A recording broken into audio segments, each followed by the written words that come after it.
Pues como cada martes, cuando son las 12:22, abrimos nuestra ventana del tiempo para marcharnos al Jerez medieval y conocer cómo vivíamos y cómo éramos, de la mano de Margarita Lozano. Con ella está Marga Negrín.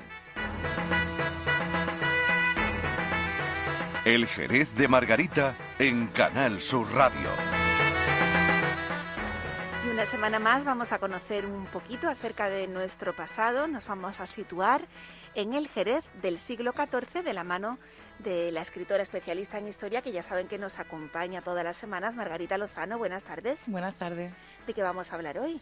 Bueno, pues vamos a hablar de la lucha de bandos que hubo aquí en la ciudad durante la Edad Media. Es decir, que esta era una ciudad peleona. Sí, bastante. Real, de hecho, vamos, en fin, el debate que solía hacerse en la asamblea del concejo, es verdad que era un reflejo cotidiano de la pugna por el poder, pero también había asistencia de episodios esporádicos de violencia. Uh-huh. Había unas cuantas escaramuzas a la semana.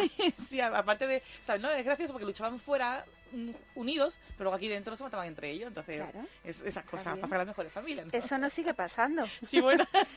Estamos unidos frente a un enemigo común, pero luego cuando estamos entre nosotros, pues nos peleamos. Es cierto.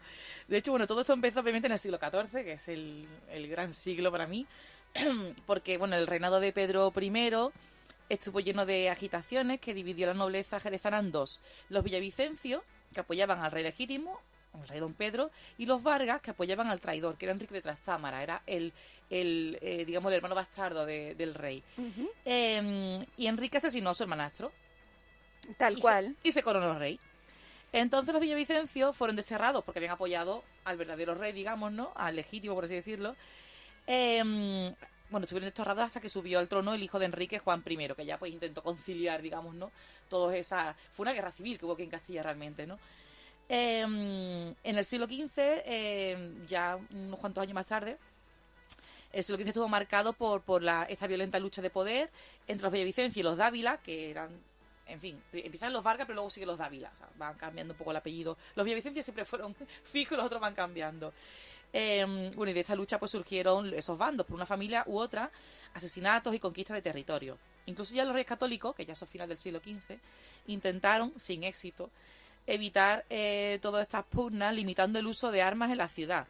Existían toda una serie de mecanismos que servían para pacificar a las partes enfrentadas, como treguas, concordia, documentos firmados por los jefes de las respectivas facciones, que en Jerez, ya no solamente por apellido, porque una cosa son los apellidos, o sea, los cabecillas, otra cosa son luego las familias que apoyan unos u otros, ¿no? Claro. Se les conocían como bando de arriba y bando de abajo, como el anuncio del... como Villarriba y Villabajo. Sí, igual. Y que realmente, bueno, pero esto de arriba y abajo viene porque cuando hacían las justas en la Plaza del Arenal, unos venían por arriba, otros venían por abajo. Por eso se conocían así, ¿no? Incluso el arzobispo de Sevilla tuvo que mediar para concertar pues matrimonio, como se hace siempre, ¿no? A ver si llegaban a la paz entre ambas familias, ¿no? Y las personas elegidas por este arzobispo fueron hijos o nietos de los cabecillas de ambos bandos, ¿no? Pobrecillos, ¿eh? Esto del matrimonio Sí. es otra cosa de la que tenemos que hablar, que era un absoluto negocio y en el que no tenía nada que ver los sentimientos. No, pero además se habla mucho, en esto tengo que decir, de la mujer no decidía, el hombre tampoco, eran los padres, o sea... Sí, exactamente. Entonces, en fin... Y bueno, la verdad es que el primer matrimonio que se dio entre el vástago de los Villacrece con una Villavicencio fue bien, pero el segundo, que debía ser entre un Zurita y un Dávila, se lo saltaron a la torera. Entonces, esta estrategia de los Dávila provocó la ira de los Zuritas, con quejas a la corona y todo.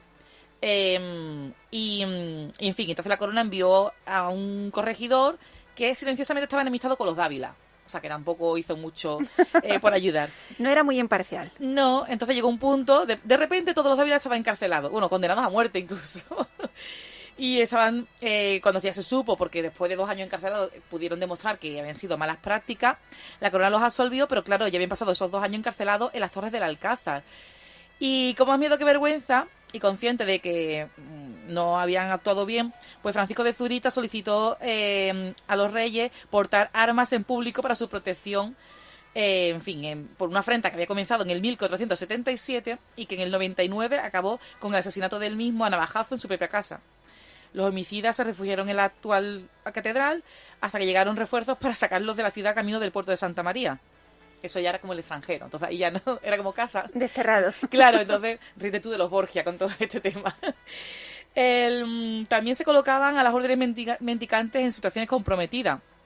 Por un lado, los conventos se utilizaron como fortalezas o refugios de algunos linajes en sus enfrentamientos durante estas luchas de bandos, como por ejemplo San Francisco, aquí al ladito, al lado de la Plaza de Abastos, donde en 1549, ya hablamos del siglo XVI, ¿no? Pero bueno, esto venía de muy atrás, ¿no? Venía desde el XIV.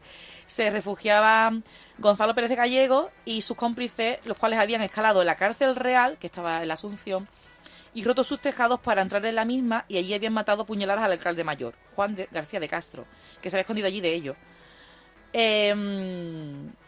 Ante el requerimiento de los alcaldes mayores, al alguacil mayor, los regidores y los jurados, pues los franciscanos no abrieron las puertas, pero tuvieron que ser derribadas. O sea, que la gente salió ahí hasta que tiraron las puertas abajo. Pero bueno, los asesinos del alcalde se valieron para mantener la defensa allí un poco más, ¿no? Piensa que San Francisco era mucho más grande. O sea, San Francisco ahora mismo es la iglesia, pero era... Tendría su huerto. No, y todo lo que... Donde está ahora mismo la Plaza de Abastos, ahí estaba el convento. O sea, Claro. ese solar, digamos, no iba hacia atrás, llegaba hasta la calle Doña Blanca, y por delante, pues, tenía una huerta, un patio previo, ¿no? Que llegaría, pues, casi al Arenal, prácticamente. Claro. Entonces era... Entre una cosa y otra, habría que ver las puertas de ese convento cómo serían para tener que derribarlas, ¿no? Luego, de todos modos, los religiosos también jugaron un importante papel como mediadores de estos enfrentamientos, porque por las luchas banderizas, ¿no? Porque, bueno, hacían una situación política y social insostenible. Imagínate que ya no es este contra este, sino si te ven a ti hablando o apoyando. Claro, ya no sé qué. se polarizaba toda la sociedad de la época. Claro, y tenías que estar en uno o en otro. Claro, y llegar al cabecillo igual era más difícil, pero a lo mejor podías matarte a este que no es nada más que un hidalgo, ¿no? Y es más fácil llegar a él, o sea que era... Y además llegó un momento en el que esas justas que se celebraban aquí les hicieron... en fin, el decidir, ¿no? Apoyar uno u otro. Había que posicionarse públicamente. Claro. De hecho, aunque este grabado es posterior y es una cosa más festiva, pero hay un grabado de la Plaza del Arenal en el siglo XVIII que se ve los balcones colgando, pues, digamos, como los banderines, ¿no? Los escudos de armas de una familia u otra. O sea, que realmente tienes que posicionarte. Era como ser del Madrid o del Barça. Sí, pero para navajazos. Pero... Solo que llegaba bastante más sí, además lejos. En una ciudad amurallada donde... Ahí no se podía escapar. Sí, además una inquina, vamos. Y bueno, pues como te decía, que al final los religiosos pues tuvieron que mediar muchas veces y el prior de hubo un momento en el que el prior de San Francisco, el de Santo Domingo y el comendador de la Merced solicitaron la paz en la ciudad, que estaban en armas, como ya hemos dicho, ¿no? Y el cabildo tuvo que procurar la paz entre ambos bandos. Pero como hemos dicho, siempre se había intentado firmar una tregua o algo, pero al final siempre pasaba algo, ¿no? Es como cualquier razón era un casus belli, ¿no? Me han mirado mal. Ya está, Claro, se encendía la mecha. Hay un episodio de cuando estuvieron aquí los Reyes Católicos en la Plaza del Mercado. Se hizo pues como una muestra, ¿no? De esos juegos de justa y demás, ¿no? Unos juegos de caña que se hacían para que no se mataran entre ellos, se hacían con cañas, ¿no? Pero llegó un momento en el que ambos cabecillas acabaron bajándose del caballo, de los caballos, y se liaron que se querían matar. Y el rey don Fernando, el católico, pues puso orden y los condenó a muerte. Pero el pueblo tuvo que decir, no pasa nada, si esto es... Que esto es normal, no se vayan ustedes a creer. Sí, intercedieron, sí. Igual aquí la gente se divertía con eso, no lo sé. Hombre, digo la gente, el pueblo ya no, digamos, ¿no? Obviamente los que estaban ahí implicados no, pero en fin. Es curioso imaginarse ese momento, ¿no? Y, en fin, ya por finalizar y demostrar esto, hace unos 15 años apareció en la Ronda del Caracol un individuo con un pie seccionado y una saeta incrustada en el pecho, posiblemente muerto en una de estas trifulcas feudales, ¿no? Y el pie seccionado pudo ser un corte con espada mientras el individuo montaba a caballo y posteriormente se le remataría con la saeta, con una flecha, digamos, ¿no? O sea, todavía sigue apareciendo indicios. Además está enterrado ahí. No era ni un enterramiento en condiciones, sino que se le echó tierra por encima, ¿no? ¿Dónde les pilló? Con su espada, con su flecha y todo ahí todavía clavada. O sea que... ¿Para qué nos vamos a molestar más? Margarita, muchas gracias. Nos tienes sorprendidos con todo esto que nos cuenta del Jerez del siglo XIV, que vemos que era una época bastante movidita. No me gustaría coger una máquina del tiempo. No, y cuando dicen antiguamente que aburrimiento sin tele, digo, ¿pero para qué quieren una tele? Sí. Con todo este tipo de cosas. Muchas gracias, te esperamos la semana que viene. Estupendo.